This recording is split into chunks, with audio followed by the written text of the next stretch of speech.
and good evening to your listeners. Good evening. So may I correct an unfortunate impression you're creating out there that it was arrested temporarily. I don't think that the procedure in our house today amounted to an arrest. The sponsors of the bill themselves had their own amendment, and which amendment would have required a motion to be moved for second consideration. Per our rule, second consideration is part of the lawmaking process. So the fact that a member moves an amendment at second consideration stage does not amount to an arrest of the process of lawmaking. So I just want us to correct that. So the publications that say you have blocked the passage, because with respect, that's wrong. Any publication, yes, because then whoever did that publication misappreciated the process of today. Because there's no way you can block a legislation. The rules are very clear that before third consideration is considered, a member who has an amendment in part or in whole can move for second consideration. And like I indicated earlier, the sponsors of the bill themselves had their own amendment that without even my amendment as submitted, they were also going to move the motion. In fact, one of the sponsors actually seconded the motion. So I don't see where this arrest of the bill is coming from. If that is the impression you've also had, I beg of you to correct that and help correct that unfortunate impression. So what happened on the floor was a normal, lawmaking process. So the understanding is that there was a motion emanating from you, which motion had two issues. Can you confirm that and also share with us what the two issues you raised were? As a matter of procedure, or the 171 requires of you, an interested individual, to seek the leave of Mr. Speaker by moving a motion.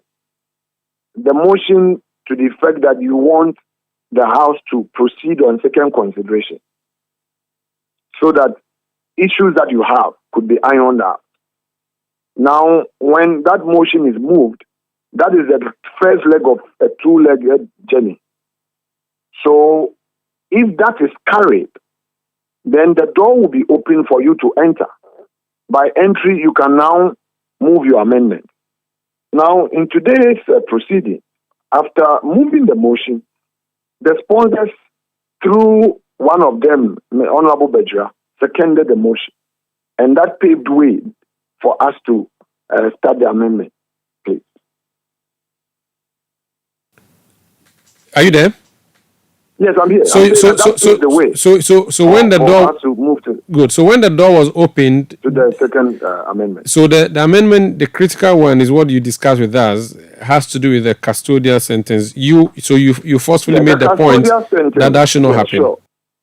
Right, and then that was my first leg in respect of the offender. The second one is you, the journalist. You remember that in 2001, under J. Kufuor's administration, criminal libel law was expunged from our records. We outlawed it because we said, as a country, it's sin against the Constitution, that constitutional provision that allowed for free speech and that protected the media. Umaru, with the greatest respect, forgive me if I get it wrong, I do not think that the media itself has paid due attention, due regard to this bill. Because it is written in ink that if a media house expresses any editorial policy on any issue regarding sexuality, that media house and its members or that media person will be jailed. I don't know whether you've seen it. That's in consonance with the general, spirit of the bill, which says that if you promote the act, you are as guilty as if you perpetrated the act. So Right. that is what their proponents are pushing, and that's in order. Not only that. What is your editorial policy as a media house? You see, my question is that, my issue is this. If you impose custodial sentence, you are setting the country back to where, as a country, we say, look, a journalist who errs must face a civil liability instead of a criminal consequence. Do you think that it would be appropriate having outlawed criminal libel? In the past, we had a plaintiff could have remedy in tort, and at the same time could rely on the state to invoke that criminal provision on criminal libel. So you may be pursuing a journalist on one leg where there's a civil suit where you're going to get compensated, damages, etc. Then in another breath, the state suing that journalist and saying that your action, that misreporting or that misinformation, that story you wrote about Mr. A amount to, spreading falsehood about him, therefore go to jail for 6 months. My question is, do we want to visit that regime that we ourselves said it was unconstitutional? We may have to be very careful and pay due attention to the issue in Parliament. Look, I am not against the principle, the object of the bill. I've said it time without number. However, if we want to protect our Ghanaian family values, if we want to say that, look, in this country, Ghana, after all, if you go to the Arab, the Gulf area and all, they are clear. This is not part of our culture. So there's nothing wrong with us as a country telling the whole world that, look, for our cultural values, this thing, we don't like it. It's against our culture. It's against everything within our tradition, our body, within our society, against our religion, Christian, Muslim, traditional. We don't like it. Fair enough. That's one. All 275 MPs agree. Now, the second stage is the process of achieving that. How do we solve the problem? Do we solve the problem by making it worse, or we making situations better so that we can achieve the purpose? And that is where we must be careful. And then also those journalists or media houses who may be writing their own editorials or who may be expressing views about it or talking about it. It's not just even talking about, you promoting it, but just mention of it in itself is a crime. And then you don't even tell the judge that, okay, if the person is a first-time offender, do this. You say that either custodial sentence or a fine. You give the judge an option. So if you go to a judge who has a certain conservative thinking, you come in and you know that, I could either impose a fine or take you to prison. Obviously, a very conservative judge with that option would choose the custodial sentence. And I'm saying that is the custodial sentencing the solution. Now, upon making this point known, the next line of my argument suffices, which is the posture of our court for the past 10 years or so. It's been to look at non-custodial sentence. Is the reason why we enacted the plea bargaining act. We used to have plea bargaining in our law books, but we have enacted it differently. A situation where the person can have an opportunity to even pay the state or to even pay some compensation in monetary terms and then, end the whole prosecution. So if that is the thinking of our judiciary, if that is the policy, that look, the nature of our court, the state of our prisons, we want to go this path. Why do we want to deviate? It's basically the point I'm making. Now, I also argue that, look, in place of the custodial sentence, let us introduce a community service. A community service. The community service would provide a platform, apart from the whatever form of community service the judge will impose. There would be a platform, again, for mandatory counseling. So the mandatory counseling, if you look at my proposal, I am saying that we should have a clinical psychologist to chair that committee. We should have a chief in the person's community, an opinion leader, a member from the clergy or an imam, a respected Islamic cleric, and the person can be taken through all of these. Now, isn't people's sexuality a form of behavior? It is their behavior. It's a lifestyle. Somebody would say, well, maybe it has to do with some medical or some what's the word? I've forgotten. Somebody says I was born with it and all that. Now the point is that if we take the person to Nsawam, would we get the solution from there? Okay, so that is where I use the personal example of, I don't know whether you've had the benefit of visiting a prison. You are a law student. I don't know whether we've discussed it last week. You gave that example. So my point is that you appeared, you were in the chamber today. You advanced these arguments, but when it came to it, you lost the motion, didn't you? No, but we only did one motion. No, I'm saying that the specific one on the custodial, you lost that vote, didn't you? I'm saying that we started with one motion. We have not finished. I mean, the house was adjourned. Oh, so there's still a possibility that the custodial sentence would be you see, there's something about lawmaking. Mm-hmm. There's something about lawmaking. I don't think we'll get all the time to discuss all. You see, we have something called winnowing. Okay? And we discuss, find it is okay, build consensus. When we left the chamber, for instance, some colleagues, who are part of the sponsors, have suggested that, okay, leader, if you do it this way, we would be in agreement. If this comes, I say, okay, let's sit down and discuss. Because fortunately, all of us are adding them on the object of the bill. The disagreement lies in the consequences of your breach.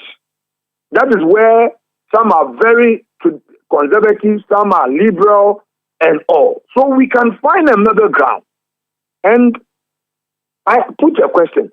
You, as a journalist, don't you think that you should have some civil repercussion upon breaching this law, rather than having a criminal repercussion, okay, which repercussion would amount to a custodial sentence? Have you looked at it critically? Have you paid attention to that one? Just a point of clarity. The news from the House is that the House rejected your proposal for the amendment. I have not said no to it. I just wanted to be sure. I just want to hear from you. No, but at least on the first count, no problem. So there's still possibility. But currently, as we speak, that proposal of yours that wishes that people are not sent to Nsawam or whichever prison because of this, that has been shut down by the House. That's correct?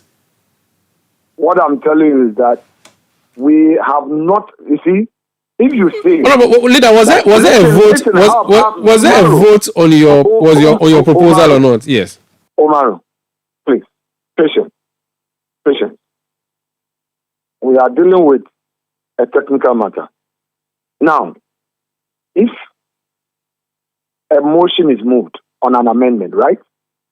You can only say that it's been defeated wholly if a final question is put on that clause. Do you get my point? When the procedure is that a motion will be moved, and then that particular clause may be in for various amendments. So it may have amendment number 1, say clause 4. It may have one amendment, would have another. But I'm saying that the mere fact that a question is put on an aspect and a certain decision is reached would not mean that everything there is over. When the clause is considered and is completed, then the speaker or the presiding officer will say clause 4 or clause 5 as variously amended, stands part of the bill. Okay, leader. Then all in favor. Leader. So that would be that would end the process on that. Okay, leader, I see. But if you put the question to me that, it's been defeated, then I would disagree. Leader, that is not a correct suggestion. See, I'm a news person, and I also want to understand in simple terms for those your parliamentary process is complex, maybe laborious, and all of that. You have a reporter. No problem. And the reporter has said to us that you put forth 2 positions. One position being that if I, a media person or a media house, promotes LGBTQI activities, the law currently, as you are working on, says I should be jailed just like anybody else. You are saying that because of the repeal of the criminal libel law from the early 2000s, this will fly in the face of that repeal, which has been celebrated widely. That, my reporter says, is yet to be determined. However, my reporter says your proposal that anybody who is found engaging in same-sex marriage should be given custodial sentence.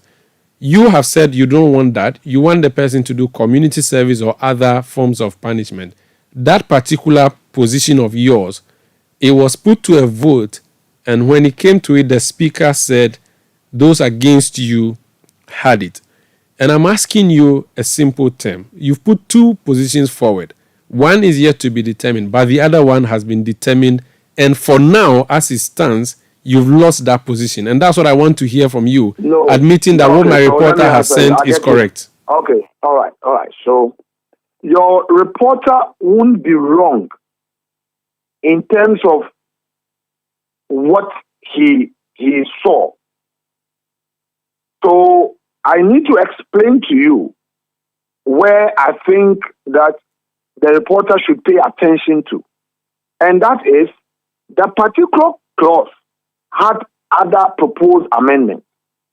So the entire clause would have either been carried or defeated in terms of my amendment if everything had been exhausted. But he will be right to say that on an aspect which was taken, the House did not carry it. He is right. But what I'm saying is that that clause had not traveled its full journey because there were other amendments that I had. In fact, I had filed the amendment. I filed them as far back as last week. But unfortunately, the clerk at table had not published them. And this morning, I questioned them, and they said, they wanted us to move the motion first. So the actual amendments were brought just as we were about to take the motion. And even so, they had not finished the printing. And Mr. Speaker made it public. So I'm saying that we had not concluded on the entire clause because there were several amendments under that. Okay? So if he takes the view that the amendment has been defeated, he would be right in the sense that that aspect was defeated. Okay. But he would be wrong in the sense that we had not completed the process on that clause. Because if they defeat you, when we are doing lawmaking, we do back and forth. Somebody would rise and say, okay, Mr. Speaker, instead of this, then let's put a comma here. And why not we do community service? Now, there was also another point that was misconstrued. Somebody was saying that I was anchoring my argument on a supposed community service bill which is yet to come to the House. Therefore, a non-existent law cannot be relied upon to legislate. He got it wrong. That was not the argument. Okay. I only cited it as an example that as part of our policy, government is even introducing a bill to actually fortify this position of non-custodial sentencing. Therefore, it wouldn't be wrong for us to introduce non-custodial sentencing, in our legislation. Very well. I think it's clear. We'll come back to see how you conclude with the consideration as you proceed. Thank you so much for speaking to us. Thank you, Mario. I appreciate it. That's Deputy Majority Leader and MP for Ifutu, Alexander Afenyo-Markin. This is Eyewitness News on